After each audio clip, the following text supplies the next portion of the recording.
Meus queridos amigos, hoje o Telegram disse não para Alexandre de Moraes. Exatamente, o Telegram, a plataforma de comunicação e de mensagem Telegram, recebeu um ofício do Alexandre de Moraes para tirar o Telegram do Nicolas do ar. E o Telegram falou nada disso e ainda criticou a decisão. Esse já é o segundo revés público do Alexandre. O primeiro havia sido com o Rumble, ele deu lá a ordem pro Rumble, o Rumble pegou a ordem para tirar o Monark do ar e falou, tira isso daqui. Eles não têm escritório no Brasil. O segundo agora foi o Telegram fazendo isso com o caso do Nicolas, tá? O Alexandre de Moraes não está exatamente na sua posição mais forte, mas ele está vivendo algo que outras grandes lideranças já passaram na história da humanidade. E sim, esse aqui é um dos meus melhores vídeos. Eu vou apresentar uma tese minha sobre o Alexandre de Moraes, ou seja, aquele vídeo que tem um pouco de Renan na história, mas creio eu que você vai gostar, tá? Então se prepare, se você gosta de história e quer entender o que está acontecendo agora, roda a vinheta.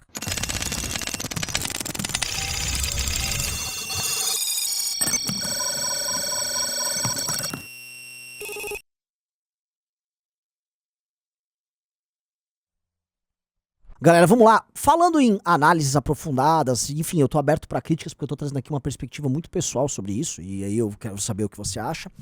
Eu vou pedir para você se inscrever na Academia MBL, porque a Academia MBL é onde a gente aprofunda em aulas para formar você como um líder. E a gente tem 3 tipos de líder. Nós temos o líder popular, aquela pessoa que se torna porta-voz depois candidato, tipo um Arthur Duval. A gente tem o intelectual, como o professor Ricardo, que formula teses que nós vamos defender, e nós temos o homem de ação, que é tipo eu, que ele organiza o time, né? O organizador coletivo, que toca muito o grupo, uma forma de ser líder, tá? Então, nós formamos lideranças assim, então se inscreva na Academia MBL, o vestibular vai ser ali em março, e se prepare, que se você for escolhido, você, além de tudo, vai montar um partido político. Corre o risco de você virar uma pessoa de sucesso, então, vamos lá, se inscreve. Pois bem, galera, olha só. Isso que aconteceu com o Alexandre de Moraes, que eu descrevi no começo do vídeo, é bastante impactante, tá? Porque ele fica agora na seguinte situação. Como é que ele vai punir o Telegram? Ele vai mandar tirar o Telegram do ar?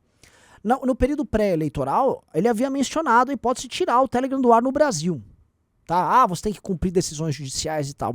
Só que o Telegram é uma plataforma russa, o Telegram eventualmente não tá ganhando muito com isso aqui, também não quer pegar a imagem global de uma plataforma aberta à liberdade de expressão e jogar no lixo com base numa decisão monocrática vindo de um ministro do STF que já vem sendo alvo de críticas mundo afora. E sim, por mais que o Alexandre de Moraes considere que ele seja defensor de um consenso liberal, e eu vou explicar isso tudo para vocês com bastante calma, e de, vamos dizer assim, valores republicanos que deveriam ser, encontrar eco, na verdade, ao redor do mundo, porque populistas de direita estão passando do ponto, o fato é que mesmo liberais e progressistas no mundo desenvolvido veem, de certa forma, com espanto o que está acontecendo aqui.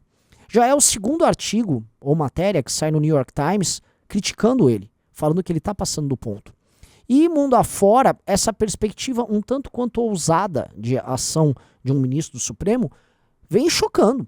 E é fato, o Alexandre de Moraes, ele nesta visão global, ele está se atrapalhando. A figura que ele vem adotando, e eu vou entrar nisso profundamente, é muito similar à do dictator, que é do ditador em Roma, tá? E eu vou explicar exatamente o que é a figura do ditador em Roma, porque é aí que o vídeo vai ficar legal, tá? Mas eu queria contextualizar isso, porque quando um homem começa a exceder demais o poder que a ele foi conferido, e ele começa a agir de forma atabalhoada, ele começa a sofrer seus primeiros reveses, e aí, se a imagem dele começa a ser afetada, o poder que ele começa a acumular, primeiro enquanto sombra, depois enquanto realidade, diminui, tá? Porque ele agora está diante do dilema. O que ele vai fazer? Vai montar o Telegram? Ou pior, ele vai mandar tirar o Telegram, que é uma plataforma que milhões de brasileiros usam, dezenas de milhões de brasileiros usam normalmente, tem empresas que sustentam através do Telegram, o Clube MBL funciona no Telegram, ele vai tirar do ar? Veja, ele ficou agora no impasse, e ele é a figura acostumada a colocar os outros no impasse. Ele sempre põe os adversários dele no impasse, mas agora ele está no impasse. Mas vamos entender o drama dele. O que é o drama que envolve Alexandre de Moraes? Para entender, eu quero fazer um paralelo histórico, e esse paralelo histórico eu preciso citar, vamos dizer, o cara que me inspirou a vir com esse raciocínio, tá? Existe um pensador norte-americano, vocês estão vendo a imagem dele aí na tela, ele é o Curtis Yarvin, é um cara da direita americana, é um cara que tem posições bastante ousadas, ele é contrário à democracia, ele propõe um certo tipo de democracia com accountability, como se diz em inglês, com uma espécie de um conselho, e o monarca seria uma espécie de CEO, como se o Elon Musk fosse administrar um país. A empresa, o país teria um conselho e tal, para ter, sério, não é um cara que maluco, vou matar minha população. Mas ele tem essa tese e tal, e a tese não me interessa aqui. O que me interessa é a leitura que ele faz de que nós vivemos um período de muita atribulação naquilo que ele chama de democracia. Ele acha que a democracia é um regime sempre condenado a dar errado, tá?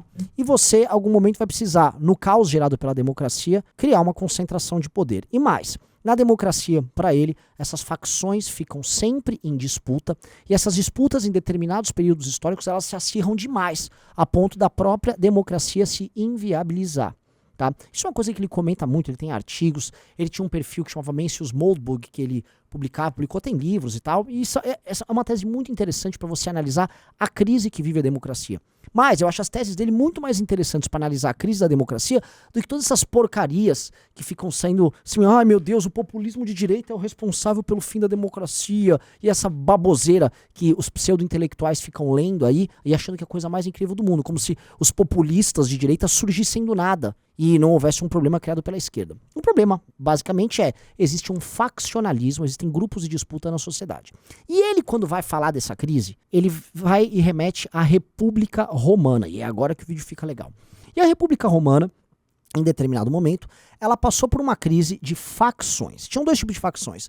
Os Optimae, que seriam, vamos dizer assim, o Senado e as velhas grandes famílias oligárquicas que administravam Roma, e os populares. Tô aqui fazendo, eu não falo latim, tô gastando esse meu latim fake aqui.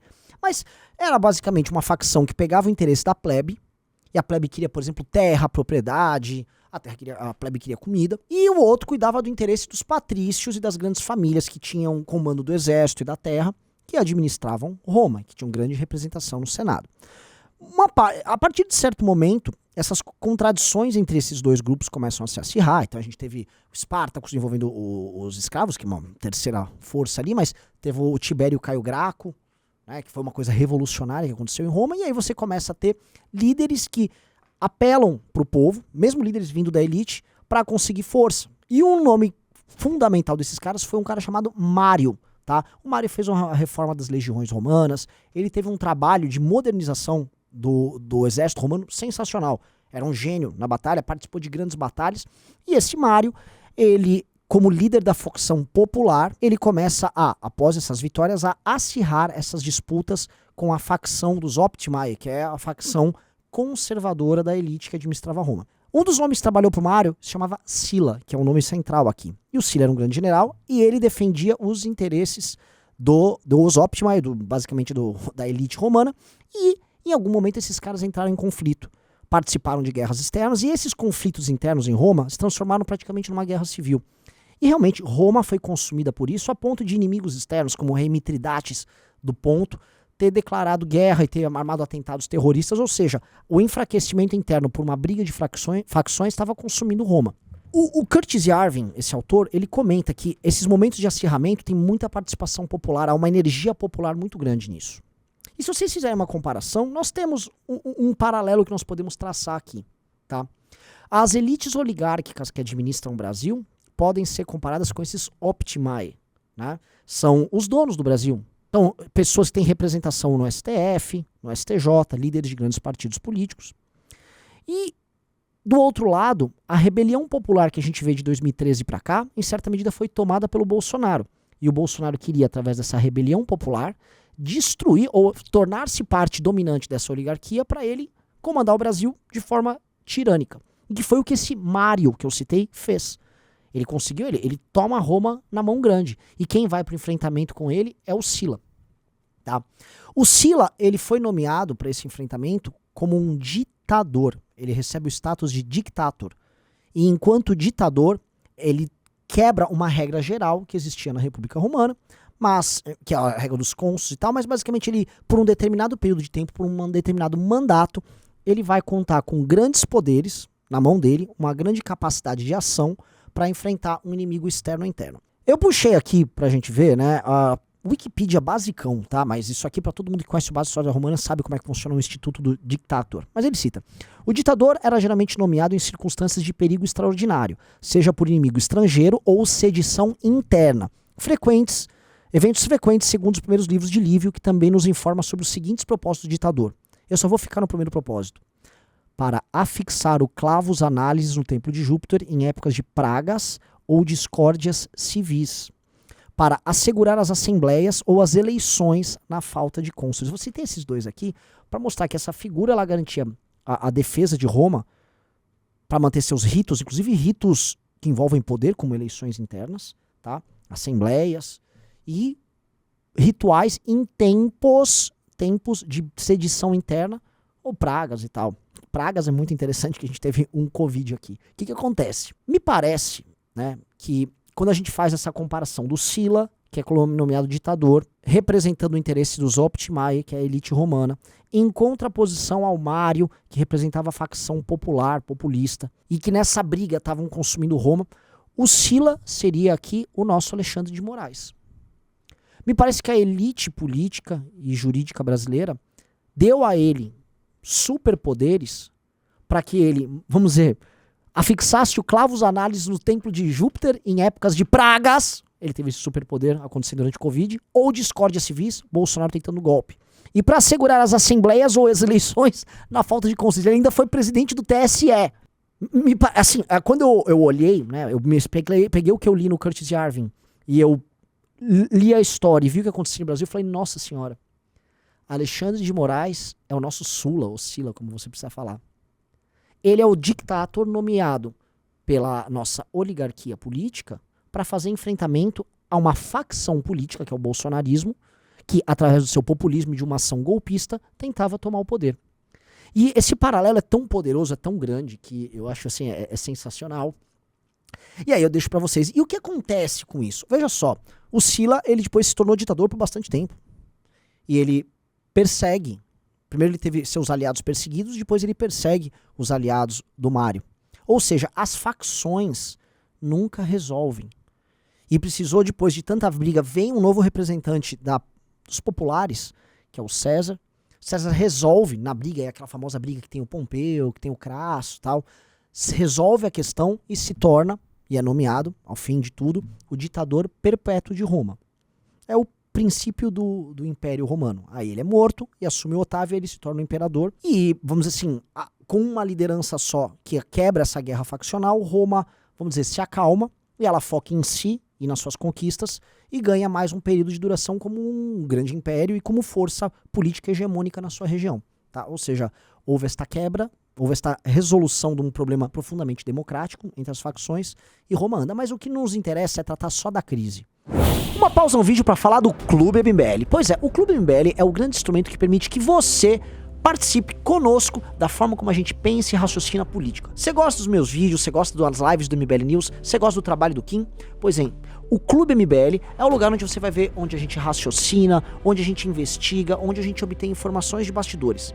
Você vai ter acesso a bastidores, você vai ter acesso a informações de Brasília, a relatórios especiais, a vídeos mais aprofundados, melhores do que o que eu faço aqui, lá dentro do clube. É uma rede de Telegram e é uma plataforma especial montada para você. Isso aí vai custar apenas R$1 por dia. Eu tô falando sério, R$1 por dia. Para você ter acesso a informações de altíssima qualidade e, além de tudo, você vai ajudar a bancar não apenas o MBL, mas o grande projeto do MBL esse ano, que é a formação do nosso partido. Vem fazer parte do Clube MBL, além de você não se arrepender, você vai se enriquecer bastante. Aguardo você lá.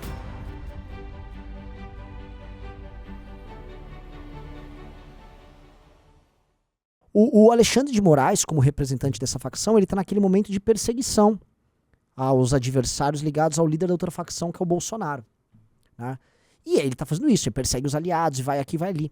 E isso em algum momento vai dar caca, porque esses mesmos procedimentos que ele adota aqui, em algum momento vão ser, quando a balança de poder se alterada, utilizados inclusive contra ele. E temos ainda um outro líder populista, de uma outra facção popular, que é o Lula, que em certa medida conta com o beneplácito das oligarquias, então, ou seja, o PT, ele se pinta de popular, mas ele é parte da oligarquia dominante, e ele em algum momento vai agir, porque ele não vai querer ser tutelado pelo Alexandre de Moraes, ou ter o seu poder, vamos dizer, sendo meramente decorativo, quando quem exerce força é o Alexandre de Moraes.